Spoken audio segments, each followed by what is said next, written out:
Questions about using work for play? Or play for work? Whichever.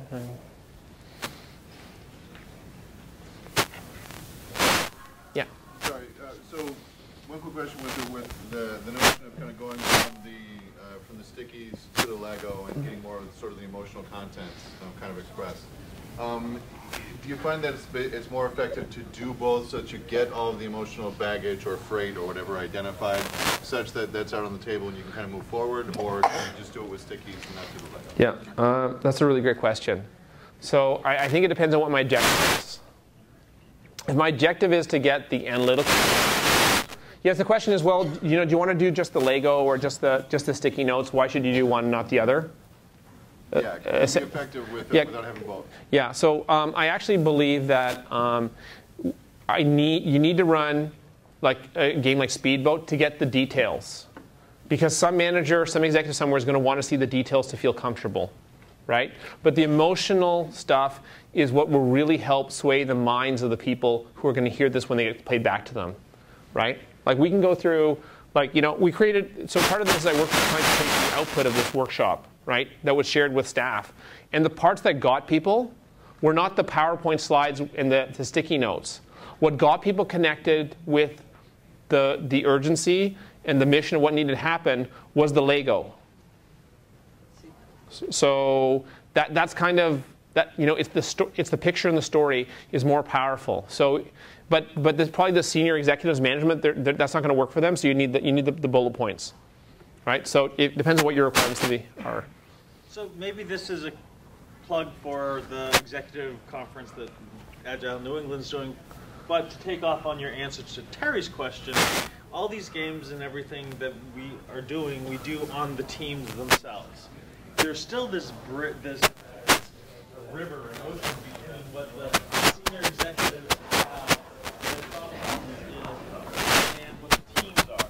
So finding a work for play or that can combine or bridge the Agile teams with what the executives. Yeah, that's actually the biggest tragedy.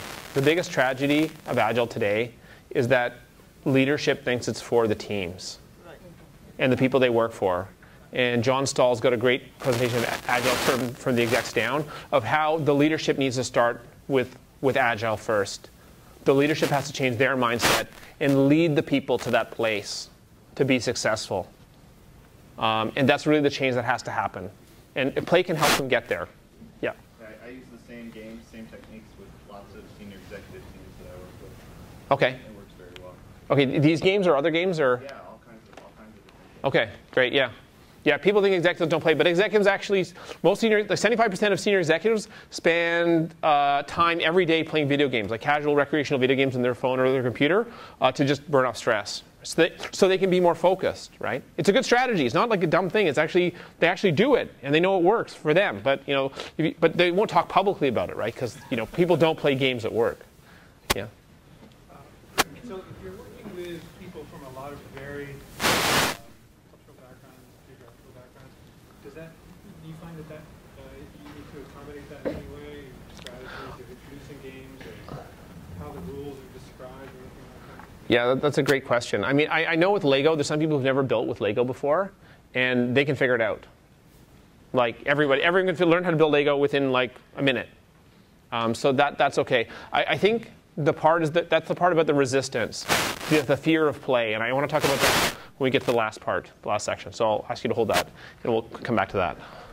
Okay, so gamification. So what's gamification about, right? So gamification is really about taking anything and injecting game design and game mechanics, right? So game design is things like being able to control what's happening, having goals, having risk, having a community, and having cooperation. Those are game design elements. Game mechanics are things like levels, points, achievements, right? So it's taking any of those things and injecting to anything, whether it's a website or a software development context, anything. So I just want to say thank you to Sebastian Dettering for providing these slides. I found these, and I said, oh, I can reuse these. I don't have to rebuild them. So he talks about the three critical elements are that it's make-believe, there are rules and challenges, there's goals and feedback, and it's a safe place. with shared objects, right? So safety is really, really important for play to happen, right? And video games provide us with that, right? This is the definition for gamification. I'll let you read that.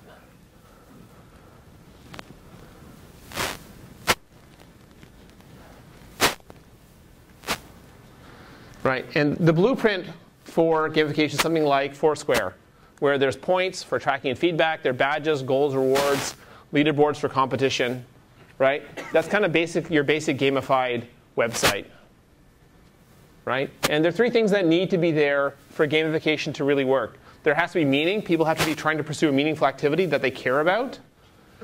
They need to have mastery. They need to be learning a skill and getting better at something.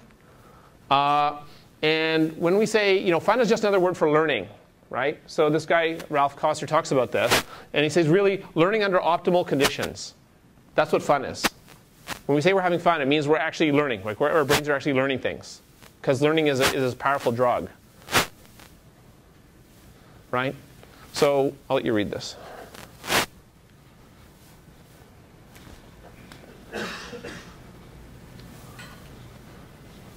Right? So if you're an organization, you're a manager, and you think, ooh, play. Play leads to learning. Well, learning is really good. That's what you want to have happen in your organization. You want to have a learning organization so your organization gets better and more capable over time, so that your organization can learn about the challenges they have and solve them. Okay? And the final piece is autonomy. Right? We need to do this because we choose to do this. Right? Like the famous story about Mark Twain, where Mark Twain had to paint this fence, or Tom Sawyer had to paint this fence. He had to whitewash it, and he didn't want to do it. So he made it look like it was really fun. And then all the other kids came along and said, hey, that was fun. Can I do it? And he said, sure, but you have to pay me like a penny or something, right? So that he had to get all the kids in the neighborhood to pay him money to paint his fence for him. And that all worked well until his aunt came back or something like that. Then it turned out not so good. But really, it's really that, if we want to do something, then play can be there. If we have to do it, then not so much. Okay, so right, all right. So here's there's really some great URLs here about what are game mechanics, what are game design, and if you're curious about this at all, it's really great to take a look at these. Here's a short list of what some game design elements are. Here's a short list of what some game mechanics are. Like things like levels and ownership and discovery, bonuses, achievements. Those are all mechanics of how you make the game actually work. Game design things are things like, well, how do we get balance in the game? How are goals set up? How are risks functioning? What are the stories and surprises that there are for people? These are things like about game design. So when we think about gamifying our environments, we're going to want to use concepts like this to make sure that our environments are set up so that it's designed well and that the mechanics are there to support it. Okay? So what I'd like you to do now is, as a group, think about this. How is Agile gamified? Right? So hopefully if someone at each table knows about Agile, and think about some ways in which Agile is gamified. So things that happen in the Agile process that will need to be gamified. Okay, 1, 2, 3, go. And I'll leave this list up if you want to look at it.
That's how like TDD and stuff. Like I get that.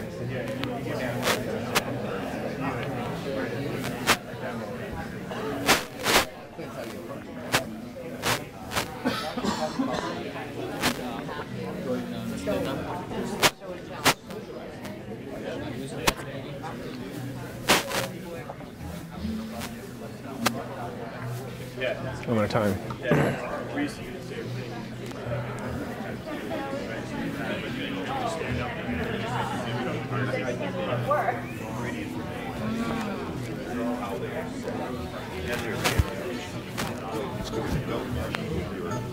Don't present the problem and say, now we're going to do an exercise and I hope you get it. Otherwise, you just sit there.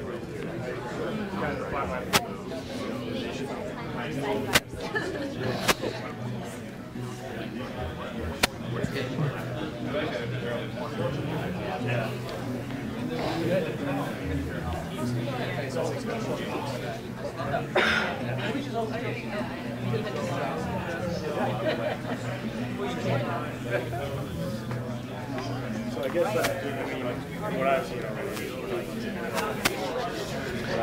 30 more seconds. What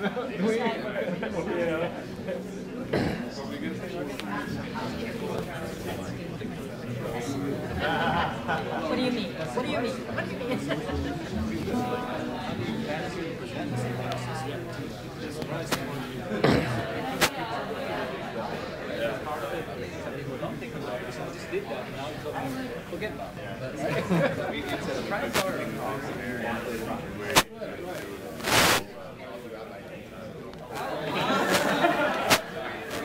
Okay, great. When we come back to a large group.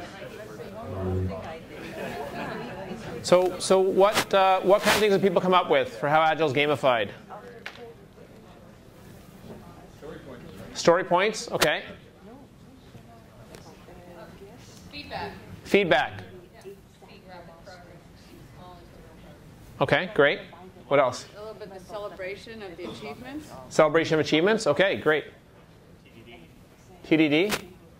Product here is they seeing the bar go green, you know. Right, it's very fast feedback, very fast reward, it's achievement, it's a bunch of things. Okay, good. What else? Collaboration, different functions. Okay, good. We also came up kind of with a show and tell, like a review is a great show and tell. Okay. The definition of done as a game of 20 questions. Aha. Definition as a game of 20 questions. Great, okay. Build metrics, big visibility, showing code coverage. Sure. Yeah, great. Good. Transparency and trust. Transparency and trust. Okay. We're a team. Scrum is built around the game metaphor itself. Right, the game of Scrum, right? Like how do we collaborate with each other to build something in this time box? Yeah, okay. I say sprint and race are kind of like levels, kind of what that game was to be released. Right, yeah, so that's our epic goal is getting the release out, right, or something like that. Okay? Like for resolution, the shorter time scales, games are more fun. Like if you get a bad hand and it's over soon, you can play another one. Agile kind of does that for you too. Yeah, if you got a bad hand, right? There's overseen. Okay, great. Okay. There's one. This isn't here. You can go look at it later if you're curious. There's one view of how Agile is gamified, which is on this blog about what the World of Warcraft and Scrum have in common, right? And it just goes through World of Warcraft elements and how Agile relates to it, right? So anyway, but I think you guys have the idea. Whoops. So the last area that I want to talk about is this. This is like a really, really important quadrant, right? It's about building play skills. So it's about giving people the skills they need to do to be able to play better, right? So in here we have things like artful making. So Lee, you're here. Can you stand up? So Lee introduced me to this, I guess, maybe 2 years ago now. I don't know. You introduced me to artful making 2 years ago now. He's running a session on it today. If you want to get better at play, this is a good session to go to. There's also things from improv, and I'll talk a bit about each of those. So artful making, this is another infographic I have, so I just like to recycle these. So the big thing that I got out of the session was that I was 40 when I did this, and I was able to reconnect with what it felt to play when I was 5 years old. And for me, that was a wonderful gift that triggered a whole chain of events that's still unfolding. And that's really what it is. So it's really about connecting with this ability to create and innovate. And it's really funny because if you take this, you'll do stuff by yourself about creating and innovating by yourself, and then you'll get to do it with others, which is really cool. Like I think that anyone who wants to build a high-performance team needs to get Lee or some of his partners in to help run this, so that people on the team actually get these play skills. I mean, there's lots of stuff, other games and things that'll help, but this is like really, really deep. So if you want to take your high-performance team and make them amazing because they really behave like a team and they work well together and they create and innovate, this is where to go. Of course, there are other things you need to do to make it work, like listening and stuff like that. Failure bow. Yeah, let's do this. OK, so I want to do an improv exercise, which is my favorite all-time exercise. Who here has done the failure bow? OK, great. So let's all do this together. So what we're going to do, everyone needs to stand up.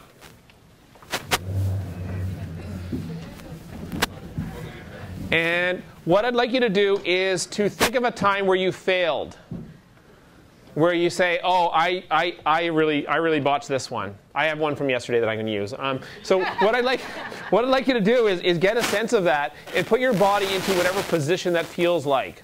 Okay? So it's not going to feel good, but we're going to get out of this soon. So just get into that feeling. So I'm going to go there now. So what did I do yesterday? Oh, that felt really bad. Okay. Now I'd like you to go around greeting people in this position. Okay, so just walk around and say hello to people. Are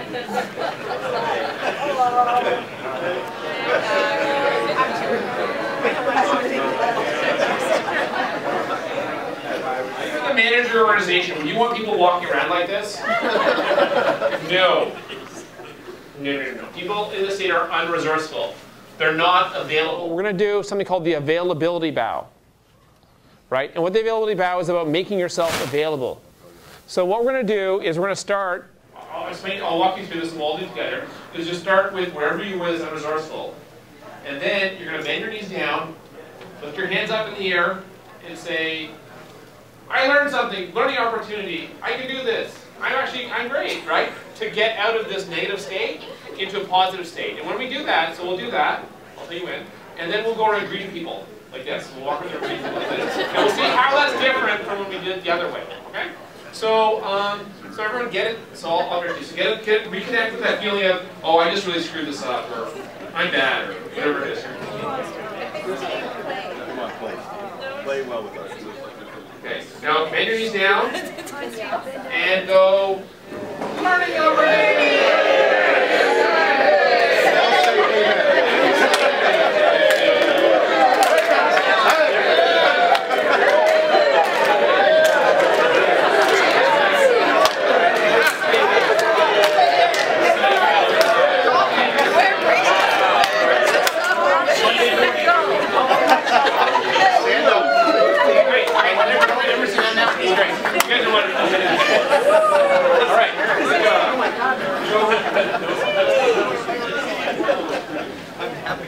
So, fear is going to govern our lives. Fear of making mistakes is going to govern our lives. And we're going to make mistakes. So, mistakes are going to happen. The choice we have is that if we make making mistakes less expensive, then we'll be able to take more risks and make more mistakes. And we'll be able to learn and recover faster and do wonderful things. But if we make a mistake and go into an unresourceful state, then we lose all that energy and time. So this is like probably the single most valuable improv game. And that's about all there is to it. Any questions about this before I go on?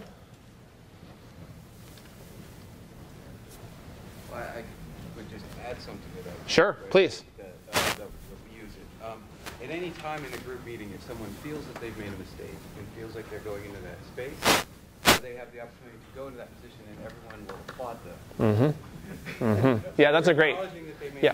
Did everyone hear that? So if you're in a team and you set up a working agreement that that if someone says learning opportunity or how fascinating, right? That everyone on the team will applaud them for the courage of saying, yeah, I recognize the mistake and moving on.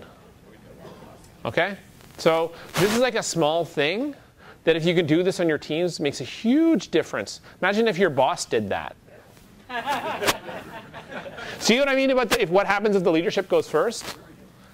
Okay. So there we've done it. We walked through the play landscape as I see it. All the different parts. We've walked through play for learning, play for getting work done, making work more like play through gamification and learning about building these play skills, right? So again, whether it's artful making with Lee or improv skills, these are really great ways to up team communication, right? Because we say Agile's about individual interactions. Well, that's how you get the individuals interacting. Like that's the stuff. Like, why are we doing this? Like, so yeah, do more of that. So if you have an issue with a team, is there like a certain area you would go towards, depending on the issue with the team? Well, so I'd be more curious about what does the team want to do for itself, rather than what I want the team to do, to start. And if the team, as a helper of the team, I'd be curious about, well, you know, talking to them, saying, well, what are your challenges? Like, that's what retrospectives for. What are the challenges? And then I'd say, oh, you guys said you had a challenge around this. Well, one thing we could do is this. Does that sound like you guys would want to do that, right? And let them own it and drive it. Because as soon as I start owning it, then they don't own it anymore. And for self-organized teams, it's bad if somebody else other than the team owns it. Okay, and now for something completely different. Okay, so we did part 1, which was what is play and how does it connect to games and why is play important. We did part 2, which is the landscape of games. And now we're into the intensely personal bit, which ties in with really about making play happen and making play work. And I call this the final frontier, play in life. And it's really all about safety, right? Like, if we feel safe, we can do anything and everything. We'll have the courage to take risks. But the challenge which I see is that due to the way we grew up and our environments and our families and everything that's happened to us and all the stuff that's accumulated in our lives, we do not feel safe as individuals a lot of the time. And when we don't feel safe, we can't do great work and we can't play. So one way I understood this is through the work of Suraj Shirajudin and his work on influence mapping. And this is actually my influence map that walks through what happened in my life and all the good things and bad things that happened that I did as a way to understand where did I lose safety in my life. And this is almost at the level of identity, right? Identity is who we are, who we think of ourselves, and this is formed very early on, and changing it is exceedingly difficult. But making changes at the identity level and how we feel about ourselves as people is critically important to being able to truly play, to be able to play in a wider range of contexts, and as a result of play, getting outstanding results. And I'm not there. This is like a long journey. This is a really long journey. And my current stage that I'm on with it now is going through the work of Brené Brown. Has anyone seen her TED Talk on the power of vulnerability? Anyone? One person? One person seen it? 2 people? Okay. Okay, 3. Okay. So the URL's here. This is probably the TED Talk that changed my life the most last year. I think our society has an epidemic on its hand. It's a hidden epidemic, and it's about all of us not feeling good about ourselves on a daily basis for a variety of reasons. And it all ties in with our feelings around shame. And typically, when people start talking about shame, people go, "This is a scary topic, stop!" Right? And there are these 2 books that she's written. I thought it was just me, but it isn't. And it's, if you have people talking about things like perfectionism and ego and other challenges like that, but really the root of that those behaviors aren't feel good about yourself. You feel a sense of inadequacy. The way Brené Brown describes shame is the intensely painful feeling or experience of believing that we are flawed and therefore unworthy of love and belonging. And that is what drives a lot of our negative behaviors, and that is what prevents us from playing. Because this leads to fear. It leads to disconnection. It leads to not having safety in our lives. And where do we get this shame from? Well, it comes from these unwanted identity, these scripts that were handed by our parents or society that, for men, it's things like men need to be, financially responsible and need to be strong at all times. And for women, you're supposed to, do your career and look after the family and, do all these impossible things and look a certain way. And it's just all these scripts that get handed to us that lead us to feel inadequate. And the antidote is the courage to be imperfect, the compassion to be kind to ourselves and others. This is my hard one, self-kindness. I went to ego as a way to protect myself and feel good about myself.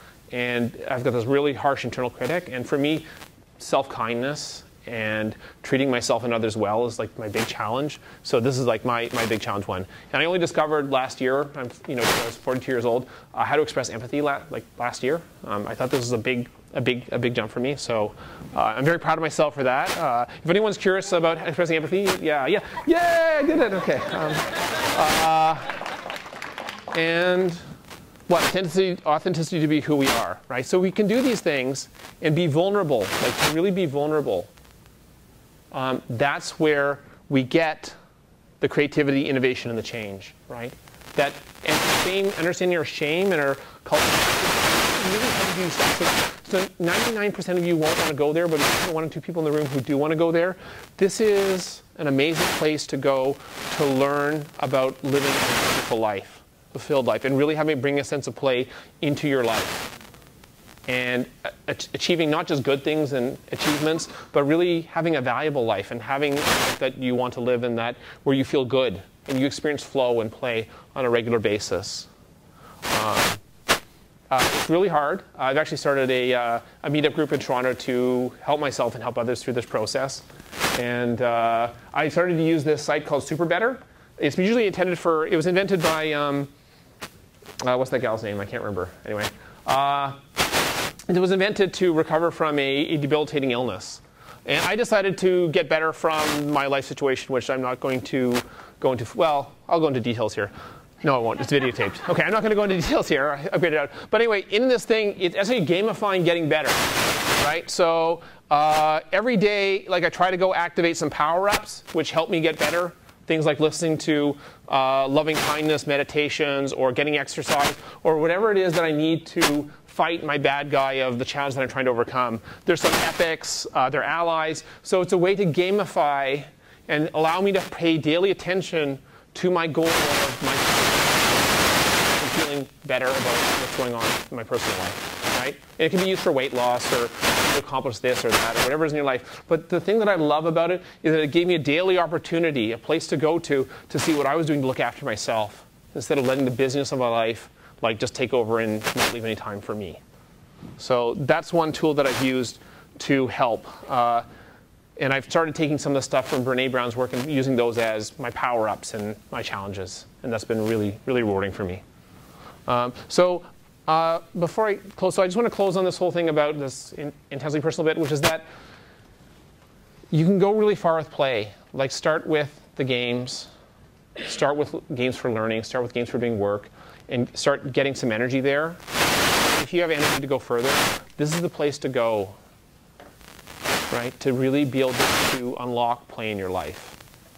And I've been doing that, and it's been feeling really great. It's a hard road, and it feels great. So thank you.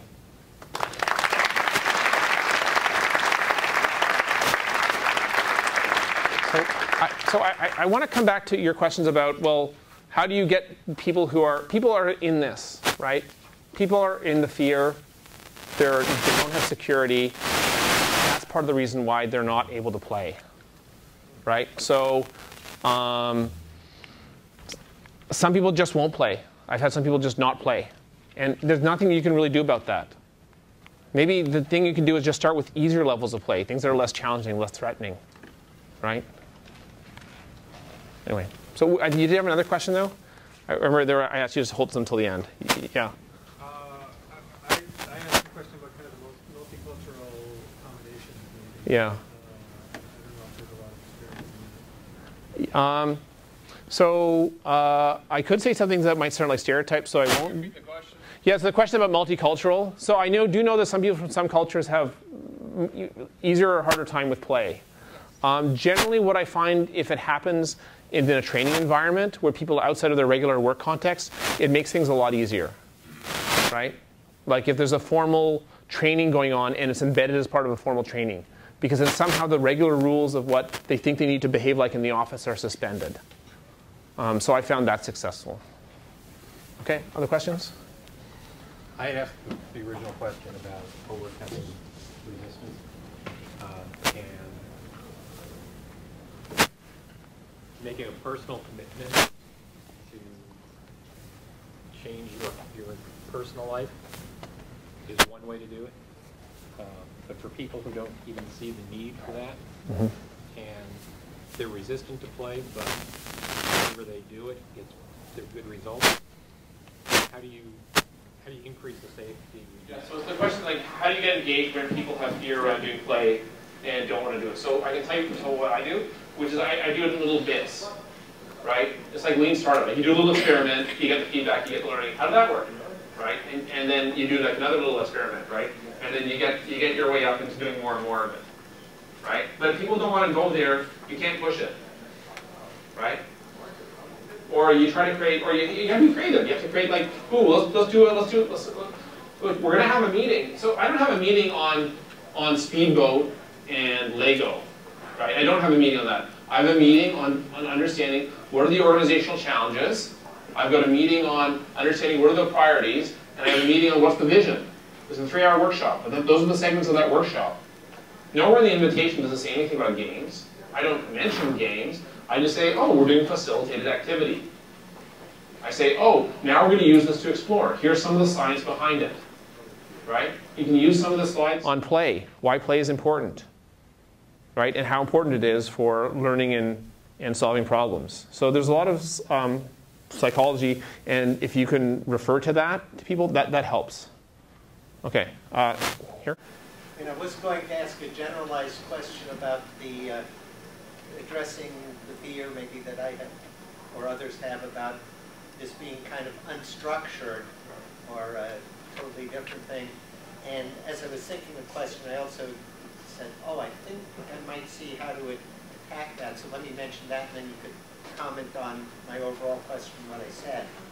I realized when I've played as a child or now, and when I think see children playing at different levels, is sort of the playing a game that has definite rules and playing according to those rules. And there is the next one up, playing according to some general rules, but we kind of tweak it, say, oh, well, we won't do that kind of thing. And the one up there that I was originally afraid of is totally unstructured, kind of coming up with the rules right there. Can you see like a level cake, and maybe people might start at playing really structured games and work their way up? Yeah, so like, for example, like, you want to start with the learning games so people get the concepts, and then the games for work, this quadrant here, and then you build in some of the gamification just in the way the environment's structured. And then once they're going there, that's when you go into hyperdrive with giving them the skills to actually do play, right? But you can kind of tease them along. Yeah, because the unstructured play is the scariest one for a lot of people. Okay, can I go this question here?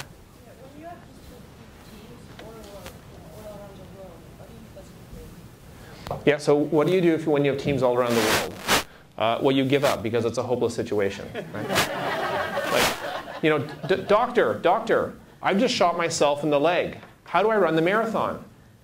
Well, you stupid bastard, you don't run the marathon. You're in a wheelchair. You go slowly and gently. Like, you don't try to run the marathon. So that's the general answer. The short answer is that I do a lot of stuff distributed. I use tools like Kakoo, Google Docs, and I do a lot of stuff online. And all this stuff you can do, like with sticky notes, you can do online. And I do it. And it doesn't work as well. And you don't have the personal connection. But you can get more than you can with anything else online. Okay, great. Next question? We're out of time. One last question. What was that first thing, Kakoo? I haven't. Kakoo, yeah. How do you spell it? Actually, Brian can spell it because he's a big fan. C-A-C-O-O. C-A-C-O-O? Yep. Yeah. Yeah, actually, if you use Google Hangouts, which are very cool, there's actually a built-in plugin just to go to Kakoo, which I haven't clicked on yet, but I want to. Okay, thanks very much. That is the question. Yeah, all right. I get one more? One more? Yeah. That was a freebie, okay. A real question. This has got to be a real question, though. Okay. No pressure. How do you make sure that the play does not become a distraction from work, and then you play and then you come back to work? Okay. So the question is, how do you make sure the play does not become a distraction from work? Well, funny story is, if you as a team sit down and watch some YouTube videos and laugh like hell for 5 minutes, you're going to be more productive for the next 55. Because you're going to be much more creative.